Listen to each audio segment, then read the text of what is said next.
अस्सलामुअलैकुम मेरे प्यारे दोस्तों अज़ीज़ों, आज आप लोगों के लिए मैं बहुत मज़ेदार रेसिपी लेकर आ गया हूँ। ईद आ गई है, गोश्त आप लोगों के पास काफ़ी होगा। शामी कबाब की रेसिपी है, तवज्जो से देखनी है। बिस्मिल्लाह पढ़ के एक बर्तन के अंदर मैंने साबुत लहसुन और साबुत अदरक के 2 पीस डाल दिए हैं। ये मेरे पास खड़े मसाले हैं, धनिया, ज़ीरा, लौंग, काली इलायची और दालचीनी, लौंग। ये पानी मैंने शामिल कर दिया 1 लीटर। ये आधा किलो मेरे पास हड्डियाँ हैं बीफ की, ये शामिल कर देते हैं। ये बहुत आसान तरीके से और थोड़ी सी डिफरेंट तरीके से मैं आप लोगों को बता रहा हूँ। नमक डाल दिया है, थोड़ा सा ऑयल भी शामिल कर देते हैं। गरम मसाला जो है वो बाहर नहीं आएगा बॉयल आने के बाद। दूसरी तरफ मेरे पास 1 पीस गोश्त का तकरीबन 1 किलो करीब या उससे थोड़ा सा ज़्यादा होगा। तो इसको मैंने ऊपर से साफ़ करने के बाद छोटे पीसेस में काट लिया है। ये देख सकते हैं जो मैंने रिमूव किया है ऊपर से। दोस्तों आधे से पौना घंटा तकरीबन हो गया है। तो यखनी मैंने अलहदा कर लिया, हड्डियाँ अलहदा कर ली हैं।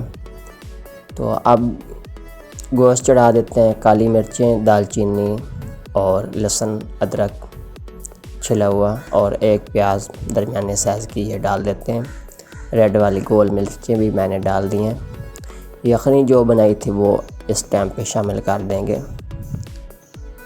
और गोश्त जो है वो भी शामिल कर दिया। और आधा किलो मेरे पास चने की दाल मैंने 1.5 से 2 घंटे पहले भिगो कर रखी थी। ये रेड मिर्चें, कुटी हुई मिर्चें और ज़ीरा धनिया पाउडर और थोड़ा सा गरम मसाला पीसा हुआ ये शामिल कर दिया। बॉयल आना शुरू हो गया। इस टाइम पे आके प्रेशर का ढक्कन बंद कर देंगे और ऊपर इसकी वेट रख देंगे। तकरीबन आधे घंटे के लिए छोड़ दिया था। आधे घंटे के बाद कोई इस तरह पोजीशन इसकी बन जाएगी। बोटियाँ अलहदा और दाल अलहदा कर लेंगे। दाल को अलहदा करने के बाद तेज़ आंच के ऊपर मैंने इसको चम्मच की मदद से कुछ मैश हो गई और थोड़ा बहुत जो इसके अंदर पानी था वो भी खुशक हो गया। दूसरी तरफ बोटियाँ ठंडी हो गई है, इसको मैंने चॉपर के अंदर डाल के इसको अच्छी तरह मैश कर लिया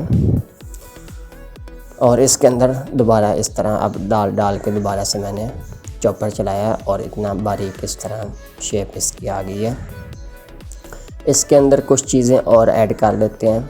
ये बहुत मज़ेदार और ऑथेंटिक रेसिपी और लाजवाब। आप इसको बनाकर फ्रीज़ भी कर सकते हैं, मेहमानों के आगे रखें, बच्चों को लंच में दें। ये मैंने नमक थोड़ा सा ऐड करने के बाद 2 अंडे डाल दिए और कुछ सब्ज़ मिर्च मैंने चॉप की हुई थी वो भी डाल दिए और सब्ज़ धनिया चॉप किया हुआ शामिल कर देंगे। नमक मिर्च आप अपने टेस्ट के हिसाब से कम ज़्यादा कर सकते हैं। थोड़ी सी मिर्च मैंने बचा के रख लिया, अगर टेस्ट मुझे कम लगा तो और डाल देंगे।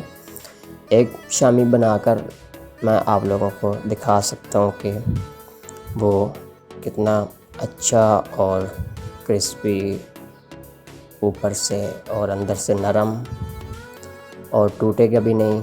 अंडा दोबारा लगाने की भी ज़रूरत नहीं है। ये देख सकते हैं फ्राई पैन के अंदर जिस तरह मर्ज़ी इसको घुमाएं फिराएं, इंशाल्लाह टूटेगा नहीं। ये देख सकते हैं माशाल्लाह कितनी अच्छी लुक फ्राई होने के बाद बनी है इसकी। अंदर से देख सकते हैं कितना नरम है। तो ये थोड़ी सी मिर्ची मैंने और ऐड किया और 1 अंडा मैंने और ऐड करके इसको अच्छी तरह मिक्स कर लिया। मिक्स करने के बाद दोस्तों ये शामियाँ बनाने में बहुत टाइम लग जाता है, तो मैंने इसका भी हाल निकाल लिया। एक चॉपर मैंने काट लिया था बड़ा सा, उसके अंदर इस तरह इसकी रोटी की तरह बेल लेंगे इसको। जितना मोटा आपने शामी रखना है उस तरह बना लेंगे। ये जल्दी से मेरे पास वो शामी बनाने वाला जो कटर होता है उसके साथ मैंने इसको बना लिया। ये रिंग शामी वाला है, तो इसको रोटी बनाने के बाद ऊपर इस तरह रखेंगे और जल्दी से शामी कट हो जाएंगे और इसको थोड़ा सा जो साइडें हैं सीधी पतली कर लेंगे। ये दोस्तों शामी मेरे सारे बनकर मुकम्मल बन गए हैं। तो इंशाल्लाह नेक्स्ट वीडियो में किसी और रेसिपी के साथ मिलता हूँ।